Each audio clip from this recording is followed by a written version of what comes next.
Relacionamentos. Então, temos aqui o karma, encontros para se acertarem e depois ficarem em débito com um outro. Então, por exemplo, às vezes nesse karma, às vezes nesse caso que a gente falou, vítima e algoz, vocês precisam se reencontrar. Às vezes a vítima foi lá e gerou também a maldição, vai ter que ser soltada pela pessoa.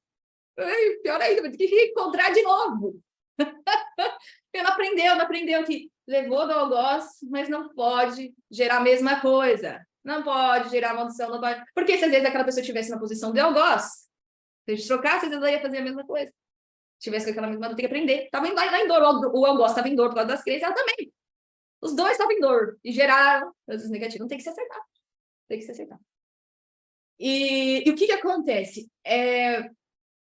Conforme a gente gera esse tipo de questão de outras vidas, às vezes as pessoas falam assim, tá bom, mas isso está lá, em outras vidas. Gente, como é que vocês acham que as pessoas vão se reaver com a parte de sentimentos para aprender do que vem de outras vidas? Fica lá? Não, a gente sente aqui. Então, por exemplo, criança, nesse caso da vítima do algoz, teve uma situação que pode ser que não tenha toda aquela gravidade, só que a criança vai sentir com aquela dor lá daquela outra vida. O subconsciente conecta, a alma conecta, a alma está lá, a dor está lá na alma. E ela vai sentir muito maior, vai doer o coração. Às vezes tem dor emocional que a gente sente no físico, e às vezes a pessoa vai sentir muito mais. Por quê? Porque ela vai ter que libertar aquela dor. Aquela dor está lá na alma, ela vai ter que dar um jeito. Então ela vai, na vida atual, ela vai tendo esses gatilhos, essas conexões que vão trazendo esses sentimentos de outra vida, porque quando ela aprende aqui, na vida passada de lá, aprende lá. Então, tudo isso lá do passado tá aí, afetando o nosso dia a dia, as emoções, os pensamentos, deixando, às vezes, a gente meio enviesado, né? E atrapalhando, para que a gente possa ter relacionamentos mais harmoniosos, para que a gente possa ter a nossa paz, porque daí fica lá, aquela mágoa, aquele trauma, e às vezes está lá atrás, e às vezes a pessoa fala assim, mas eu não sei porque eu sinto tanta dor. Tem que ir lá resgatar. Tem que ir lá resgatar, porque está onde está doendo? Na alma. Então tem que ir lá, fazer a libertação, liberar a parte do que ficou aprisionado, ir lá se resolver. Se a gente fizer, por exemplo, através do trabalho de limpeza espiritual, a gente faz mais rápido. Isso depende, cada pessoa vai se libertar do que está afetando a própria vida em certo ritmo. Tem pessoas que fazem mais acelerado, porque estão mais conscientes. Estão conscientes, isso aqui que eu estou sentindo está meio estranho, tem coisa a mais, vai lá libertar. Tem pessoas que não, que vão sentindo e vão no gota a gota. Então, uma hora vai ter que aparecer para libertar, e cada um vai decidir que ritmo quer fazer. Isso, inclusive, fala no livro, acho que é o Livro dos Espíritos, né? Ali de Allan Kardec. Ele fala assim, se uma pessoa tem inveja, vai sofrer por causa da inveja. Se a pessoa se liberta da inveja, ela vai sofrer menos, vai ter menos situações de sofrimento. Então, quando a gente fala da lapidação interior, mas por que eu quero tanto melhorar, ver as coisas de outra forma? Você vai se sentir melhor também, né? Então, as pessoas que se sentem melhor, contribuem melhor para a sociedade, para o mundo, se sentem mais felizes. Então, conforme a gente vai se lapidando interiormente, que a gente vai se acertando com a nossa área emocional, mental, espiritual, e vai acelerando, a gente vai encurtando o tempo de sofrimento. E encurtando a quantidade de coisas que levaram a gente ao sofrimento. Então, isso vai de cada um. Quanto cada um quer aí acelerar esse processo. Né? Então, por exemplo, às vezes as entidades negativas, o que elas fazem? Elas geram aprisionamentos para a área profissional, financeira. Eu não quero que a pessoa trabalhe com aquela área. Por exemplo, psicólogos, assim. Psicólogos, dependendo, né, se eles pedem auxílio também, eles podem estar trabalhando com a própria psicologia, eles podem estar fazendo muito mais, por exemplo. Ele deve estar lá, porque eles sentem, sabe, gente, se eles não pedem auxílio, então dando um exemplo específico, todas as pessoas sentem, mas exemplos específicos dos psicólogos, eles estão lá e eles vão sentir, porque eles se conectam, tá ali, ó, ele tá ali, entrando no trauma, junto com a pessoa, eles sentem muito. Eles sentem muito, os obsessores da carga emocional. Se eles não trabalham com a área espiritual, junto com o auxílio, você vai consumir muito mais força vital dele. Isso vale para todas as áreas. Advogado. E que em fase de maldição aí para os processos? Cai no advogado. Aí eles ficam fechando a parte financeira, a parte profissional, porque não quer que a pessoa atue. Então tem coisas que vêm no presente também. Tem coisa lá do passado, mas tem coisas do presente também. E daí, de repente, a pessoa começa a se sentir mal, diminui os clientes, e é aquela coisa que fecha. Só que daí, quando a gente vai libertando com a área espiritual, vai caminhando, vai abrindo os caminhos, além da gente se beneficiar, a espiritualidade começa a usar a gente como canal e a enviar pessoas para nós, porque a gente vai conseguir libertar elas, porque a gente está trabalhando com eles. E eles querem beneficiar aquela pessoa. E eles precisam de alguém que vai ser um canal. Se todo mundo fosse um canal nesse planeta, gente. Como? Pedindo auxílio. Eu peço auxílio aos anjos dos arcanjos, a nossa querida Mãe Jesus, a fraternidade branca, para que atue através de mim no meu trabalho, me inspire, atue com as pessoas que entrar em contato, me proteja, me liberte. Aí pede para as pessoas, não, a gente pede também para as pessoas próximas, né? Faça o que for possível, minha sogra, para os meus animais, para o meu marido. E a gente vai aí sendo um canal se colocando à disposição, porque todo mundo tem livre-arbítrio. As pessoas geram mágoas, eles podem ir lá liberar a mágoa se a pessoa não quer? Não pode, né, gente? Não pode, a pessoa não aprendeu, a mágoa tá lá. Se ela tivesse aprendido, ela mesmo tinha se libertado. Agora, se a gente pede, a mágoa, né, se a gente imaginar uma mágoa como uma bola negativa, a gente pede, vai lá e faz o que? Liberta com o positivo. A gente vai estar fazendo o quê? Se libertando. Mas às vezes precisa ir lá querer pedir, né? Bom, então vamos lá. Então, a gente já falou aqui que as pessoas podem se reencontrar e tem o karma. Então, vão se acertando ao longo da vida. O karma, às vezes as pessoas veem de forma muito negativa, mas o karma também pode ser um processo desafiador, porque a gente aprenda e se resolva. Também a gente pode ver nesse outro formato. Tudo bem. Então, maldições de outras vidas e desta própria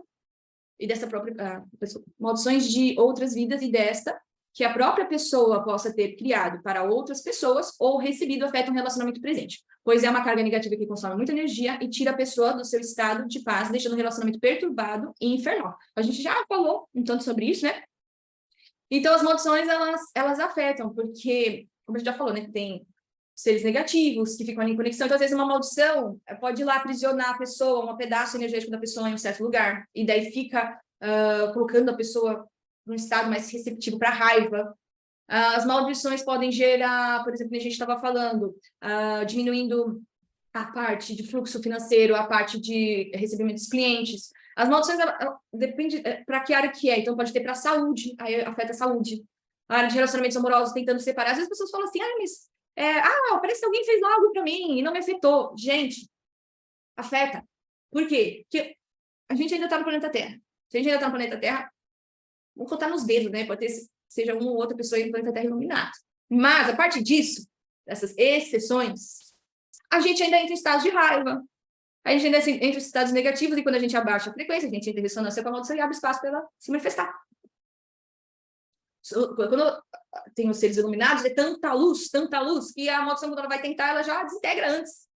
Mas não é o caso ainda, né? Estamos aí. Então, o que acontece? Então, essas maldições, elas vão afetando nossa disposição, nossa parte mental, dependendo do que aqui foi colocado, às vezes fica gerando sentimentos perturbadores, pensamentos. Sabe assim, às vezes a pessoa tem... Eu já vi isso muito, tá? Tem de muitas pessoas assim, elas chegam aqui para mim e falam assim, sabe, Maria, não consigo nem mais orar. Porque quando eu vou orar, fica vindo um monte de pensamento negativo. Elas me relatam isso, não é uma pessoa saudável. Então, o que acontece? Fica vindo. A pessoa, ela capta. A gente faz a limpeza, libera. Só que imagina uma pessoa que está no dia a dia vindo pensamento negativo, isso vai reforçando caminhos cerebrais, caminhos neurais. Isso vai afetar toda a parte de relacionamento dela, em todas as áreas da vida dela. Então, a gente tem que ir lá, libertar isso aí, encaminhar esses seres. Pronto, a gente tem encostos raivosos, encostos, por exemplo, de tristeza, tem encostos de vício, sem contar os mares negros, né? Então, os encostos raivosos estão lá, cheios de sentimento de raiva, eles estão do lado ali. E aí a pessoa sente intuitivamente, está acompanhando ali, e vem a raiva aumenta. A pessoa dá a fagulha e sente muito mais a raiva. Então, um encosto lá, sem contar a força vital que eles puxam. De repente é uma tristeza do nada. Pode ser um encosto, pode ser, às vezes, um aprisionamento. A gente estava falando de outras vidas que tinham um sentimento muito forte aí de tristeza. Aí a pessoa vai ter que ir lá se libertando, aprendendo como lidar com a tristeza para se libertar e ter os aprendizados para a próxima. Tudo bem. Então, vamos aqui para o próximo. Então, afeta muito, né? Acho que todo mundo ficou bem explicado. A área de relacionamentos, né? Bom, então, falta de compaixão e amor próximo, amor próprio, se amar. Então, o que acontece? Aí depois a gente tem um outro dilema, né? Às vezes a pessoa começa a galgar dentro da consciência, entender, e daí ela olha para o passado. E aí ela olha para o passado e fala assim, puxa, fiz isso, fiz aquilo, o outro, gerei maldição, gerei aquilo, fui algoz. E às vezes a pessoa entra num processo de autopunição. Então, tem uma coisa muito importante aqui, ó, que é a compaixão. Então, compaixão, quando a gente entende aquele ciclo, como a gente estava falando, a pessoa tem a crença, tem o pensamento, entrou em choque, entrou em quê? Dor e sofrimento. E daí teve ação, pensamento e emoções negativas. Então, quando a gente entende, pô, eu estava em sofrimento naquela época, eu não tinha a consciência que eu tinha hoje, eu ainda tinha essas crenças, eu ainda tinha aquela forma de ver, eu ainda tinha aquele comportamento, achava que aquilo era certo. E gerar compaixão por nós mesmos, entendendo que a gente agiu daquela forma, porque era o que a gente conseguia fazer naquele momento. Se a gente conseguisse agir diferente, a gente tinha feito. Por que a gente não teria feito? Claro que a gente teria, porque a consciência já estaria diferente. Só que daí a gente tem que ter uma autocompaixão, um amor próprio, entender, não, tá tudo bem, era o que eu conseguia. Só que o que acontece? Isso daí reverbera para as outras pessoas, porque daí a gente olha também as outras pessoas com compaixão. Entende que elas estão em dor, que elas estão em sofrimento. Não quer dizer que a gente não vá se posicionar. Que a gente não vai falar dos nossos sentimentos, a gente fala, olha, não achei legal o que você fez, porque eu fiquei muito tempo aqui esperando, você gastou mal o meu tempo. Eu estava aqui disponível, estava te esperando, se posicionar. Agora não precisa ir lá, às vezes você pode posicionar de uma forma mais tranquila. Sem, às vezes, a gente tirar a nossa paz, porque às vezes a pessoa já fez o mal. E a gente ainda deixa ela tirar a gente da nossa paz. E ela vai fazer mais mal ainda, gente. Que a gente deixou. Mas a gente tem que se posicionar, porque isso faz parte. Você acha que uma pessoa que não, às vezes está lá e fez aquele mal também não está sofrendo? Ela vai colher isso nas áreas da vida dela também, gente. Ela vai colher. Então a gente tem que ir gerando essa compaixão e olhar pela centelha divina e saber, olha, essa pessoa tem a centelha divina e olhar o potencial que ela tem, que ela que está se auto-aprisionando. Porque ela que não está em conexão com o eu maior dela, o eu superior dela. Ela que está se limitando, ela que está gerando isso daí. Porque na essência, ela é divina. Na essência, ela é divina. Então, a gente olha para o lado. Mas a gente tem que se posicionar, falar dos nossos sentimentos. Olha, sente chateado que você fez isso daí, sabe? Falar dos sentimentos, porque aí a pessoa entende o que ela gerou, porque às vezes a pessoa não entende, porque às vezes tem gente que tem as prioridades meio... não de um jeito muito harmonioso, vamos falar assim, né? Então, às vezes, colocou a prioridade em uma outra coisa e deixou você lá, às vezes, plantado 2 horas. Às vezes, né? Enfim. Então, a gente, entendendo esse processo, a gente vai gerando autocompaixão pelas pessoas e por nós mesmos. Porque se a gente entrar na autopunição, aí é outra coisa que a gente vai ter que aprender também. Porque, normalmente, se a gente está se autopunindo, às vezes, muito provavelmente, a gente está punindo as outras pessoas também. Porque daí a gente não se liberta. E, normalmente, o que vai acontecer na vida de uma pessoa que tem mais ou menos esse sistema? Vai ficar cobrando, punindo muito. Porque ela também se pune. Aí, quando ela se liberta disso, aí ela consegue falar, expressar com mais tranquilidade, mas se posicionando, né? Se posicionando. Esse assunto é bem vasto para falar bem mais coisa aqui dentro disso. Mas, bom, vamos para o próximo. Então, se a outra pessoa não sabe nem mesmo fazer, se a outra pessoa não sabe nem mesmo como fazer ela feliz, como você espera que ela te faça feliz? Bom, esse é outro assunto bem extenso também. Mas vamos lá, vamos dar uma pitada aí geral. Às vezes, as pessoas, principalmente quando estão num relacionamento, né? Elas querem que a outra pessoa traga para ela a felicidade. Não, porque você tem que fazer isso para mim, você tem que fazer... Por quê? Tá querendo que a outra traga para ela a felicidade. Ou tá cobrando, não, porque a outra pessoa não sai mais comigo. Mas ela tá esperando que a outra pessoa tome atitude, sabe? Tá esperando que a outra pessoa saiba quando ela tá querendo sair. Ela não toma atitude para falar, não, eu quero sair, tô sentindo, isso aqui fala sentimento, hein? Tô sentindo saudades, porque às vezes a outra pessoa não entende. Às vezes ela acha que ela só quer sair pro cinema. Ela não entende que às vezes você tá pedindo para sair com ela porque ela tá com saudade. Então ele tem que falar o sentimento. Porque daí às vezes a outra pessoa fala, pô, pro cinema não dá, porque eu tô com dor no pé, mas a gente pode pedir uma comida, fazer uma coisa lá no jardim, vamos comer a luz de velas, a gente coloca uma vela aqui, fazer uma junto legal. Às vezes dá uma outra proposta, ou às vezes a pessoa nem se toca, às vezes nem dá outra proposta. Aí outra pessoa, como ela sabe que não é a outra pessoa que tem que resolver a dor dela, ela vai falar, mas eu tô com muita saudade. Se você não quer ir no cinema, me dá uma outra ideia, então. Se posiciona. Não tá esperando que o outro descubra que ela tá feliz, que ela tá infeliz, que ela quer sair, que ela quer fazer coisa. E daí ela mesma toma as rédeas da possibilidade, porque mesmo dentro das limitações que a gente tem, dentro do livre-arbítrio das outras pessoas, porque a gente não consegue mexer no livre-arbítrio da outra pessoa. Então, digamos que uma certa limitação, né? A gente tem limitações físicas, limitação que a gente não consegue, né? Mexer com o livre-arbítrio da outra pessoa. A gente não é limitado. A gente é ilimitado dentro das possibilidades. A gente pode dizer não, a gente pode, vamos supor, limitação de criança. Ah, tem que dormir tal horário, por causa da parte da limitação fisiológica. Ah, mas a criança pode ir dormir pulando que nem um saco. Ela pode ir dormir indo que nem um caranguejo. Ela pode colocar umas estrelinhas no teto e dormir olhando as estrelas. Então, mesmo dentro da limitação, a gente tem muitas possibilidades de como a gente pode fazer. Às vezes a pessoa está triste porque queria que a pessoa fosse junto ou levasse ela por causa de alguma coisa. Mas ela tem a possibilidade, por exemplo, dentro da possibilidade de ir olhando para o céu, se conectando, trazendo felicidade para ela. Ela tem... E daí, se as outras pessoas querem compartilhar com ela aquele momento de felicidade, melhor ainda.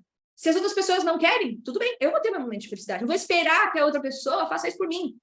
Porque se às vezes a gente nem sabe como a gente faz a gente feliz, porque se a gente soubesse, a gente estava pedindo, ou se colocando, ou indo fazer, ou escolhendo uma outra possibilidade, como é que a gente espera que a outra pessoa vai saber, gente? A outra pessoa não sabe nem fazer ela feliz também. Você acha que as pessoas do planeta Terra são 100% felizes?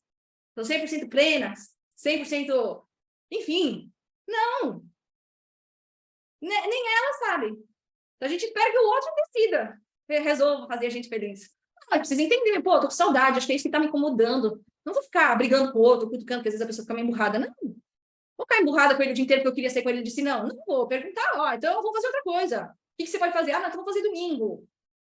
E vai aproveitar outro dia de outro jeito. Ficar emburrado, não. De outra forma. Você tem inúmeras possibilidades para fazer o que você quiser dentro do seu livre-arbítrio. Não é mesmo? Vamos lá. Então, próximo tópico. Crenças limitantes afunilam as visões de possibilidades, trazendo sofrimento para as restrições, que é o que a gente estava falando sobre as crenças. Então, as crenças, elas limitam. Só que a gente tem que entender, ter os nossos posicionamentos, ter a compreensão, conseguir enxergar o que está acontecendo para a gente se posicionar. Falar, isso não, olha, acho que isso aqui não é muito adequado. Ou colocar as nossas prioridades, né, de uma forma saudável, mas saber aí se posicionar, mas sem precisar, através da crença, tirar a gente do nosso centro. Sem deixar com que as crenças, o que a gente gosta, o que a gente não gosta, a nossa forma, tirar a gente da nossa paz. E conforme a gente vai se libertando disso, vai enxergando as coisas de outro jeito, a gente consegue se posicionar de uma outra maneira, criar coisas diferentes na nossa vida, trazer outros tipos de sentimentos, vivências, e viver uma vida, outra vida, transformar, que o céu é o limite, além do céu, né? Criador, é ilimitado. É o limite, né? A tal da... O criador levantar a pedra, né, que ele mesmo colocou que ele não conseguiria, né? Então é mais ou menos isso, né? O limite é o criador, que é ilimitado. Ai, adorei. Muito bem. Então vamos para a próxima. Então, o próximo slide. Então, ainda está falando de relacionamentos. Então, gostar e não gostar, ter que ser de uma determinada forma. A gente já falou sobre esse tópico, né? Então, vamos para o próximo. Falar dos sentimentos. Então, quando a gente fala dos sentimentos, a outra pessoa entende o que está acontecendo sentimentalmente, e a questão não é, você é porco, porque não lavou todos os pratos, porque isso é um parâmetro. Se a pessoa fala, toda vez que eu vejo esses pratos me faz mal, é o sentimento, não é o parâmetro. Então, a outra pessoa vai tentar encontrar uma solução, porque aquilo está afetando o sentimento daquela outra pessoa, e ela se importa com o sentimento da outra pessoa. Agora, aqui, se a gente entrar numa discussão, o que é pouco prato ou muito prato na pia, o que é uma quantidade saudável para um casal sair no mês, são tudo parâmetros. São tudo parâmetros. E se a gente fica fixado, é a forma. Só que a gente pode se posicionar. Olha, tô com saudade, vamos sair? Eu tô falando do quê? Do sentimento, porque aqui a questão não é a quantidade, o debate do posicionamento, o debate da forma. Não é o debate da forma. Tem a ver com os sentimentos. Então, quando a gente fala dos sentimentos, fica tudo mais fácil. Fácil de comunicar, melhora a comunicação e o entendimento entre as pessoas. E às vezes as pessoas não falam sentimento, às vezes falam de certas crenças, né? Ele vai achar que eu tô pegajosa. Você fala que eu tô com saudade. Ou às vezes crenças assim, não, eu não tenho que falar do meu sentimento, eu não tenho que falar que eu tô com saudade, porque ele tem que saber que eu tô com saudade, né? Então, às vezes tem crenças, aí depende. Às vezes não quero pedir, porque senão vou parecer, às vezes, parecer fraca, ou, não quero pedir porque, enfim. E tem crenças diferentes, né? Varia aí. Tudo bem. Então, depois temos os obsessores raivosos, tristes e de vícios, que afetam no relacionamento. Então, às vezes, a gente sai e vai para o supermercado, gente. Sai sem proteção, demais. Aí volta acompanhado, volta uma trupe atrás. Então, porque assim, no plano espiritual tem muita coisa que a gente não enxerga. E daí, vamos supor, a maior parte das pessoas estão tudo carregado, tudo tem custo. E aí vê lá você, aquela luz toda, aquela força vital toda, aquele banquete, né? Se der, por que eles não vão dar uma encostadinha lá, né? Ai, ai, ai.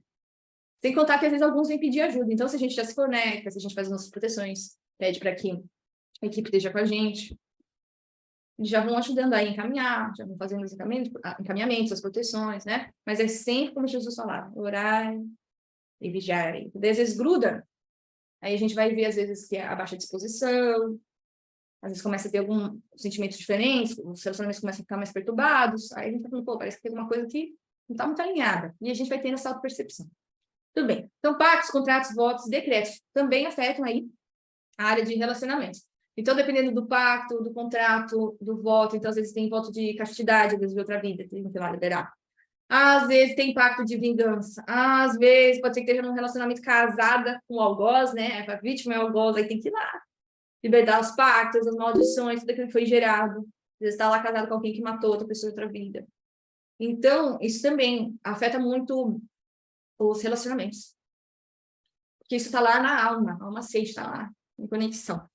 E às vezes a pessoa não sabe exatamente de onde está vindo, os sentimentos, a crença e tal. Mas aí quando a gente libera, as coisas vão se acelerando. Amarrações, né? Então, às vezes tem gente que vai pro lado da amarração, começa a ficar com aquele desejo de amarrar a pessoa, que a pessoa, né? E daí isso afeta, porque às vezes a pessoa está lá porque está amarrado, e não necessariamente está lá por amor, porque vai girar um tanto de coisa. Ou às vezes amarrações de outras vidas, né? Uma amarração de ex. Daí o campo da pessoa não fica liberto. Sem contar que quando a pessoa dorme, ela pode encontrar outras pessoas no astral. Então, às vezes está lá amarrado, às vezes não encontra a esposa no astral, porque está lá amarrado. Às vezes fica encontrando a ex, ou vai lá do lado da ex, que está amarrado. Né? Ou fica amarrado de outras vidas também. Como se fosse amarrado, assim, né? As amarrações, né? Então, troca de obsessões e que tiver no campo espiritual através do sexo. Então, quando eu tenho sexo, né, os campos se misturam, tem aquela coisa toda, então, o parceiro aí afeta também, né? Tem as trocas. Normalmente, então, casal, né? Troca bastante aí. Então, os prostíbulos no astral, quando dorme, né? Então, a gente já falou um tanto sobre isso. Então, às vezes, quando a gente dorme, dependendo do tipo da amarração que tem, contrato, às vezes vai para os prostíbulos no astral. Sem contar ali, como a gente estava falando, existem lugares que tem castelos, né? Tem magos negros. Às vezes não tem castelo, mas às vezes tem um contrato de outra vida, tem uma maldição. Aí essas entidades negativas criam coisas na casa. Criam portais, criam... Ixi, várias coisas na casa mesmo, para criar muita coisa, né? E fica lá na casa, interferindo com todo mundo. Tudo bem. Conectar ao eu sou, sua parte mais divina. Então, conforme a gente vai se libertando de toda essa bagagem, e a gente vai ficando cada vez mais leve, a gente consegue ir subindo a nossa frequência, se sentindo cada vez mais em paz. Então, por exemplo, quando a gente vai falar de sentimento, o sentimento de paz tem uma frequência correspondente. A raiva tem uma outra frequência correspondente. Então, as frequências de sentimentos mais harmoniosos, elas têm frequências mais altas. Então, conforme a gente vai se libertando de tudo isso, a gente vai tendo a possibilidade de começar a se conectar com a nossa centelha. Só que, por exemplo, como é que vai se conectar ao nosso eu sou de uma forma plena, se ainda tem uma parte nossa lá amarrada numa magia? Tá lá enroscada numa mágoa. Isso tudo vai interferindo, porque a gente não consiga acessar a nossa parte mais divina de forma plena. Então, a gente tem que ir lá e ir resgatando isso, de preferência, para a gente acelerar nossa plenitude, a nossa felicidade na nossa vida. Tudo bem. Vamos para o próximo.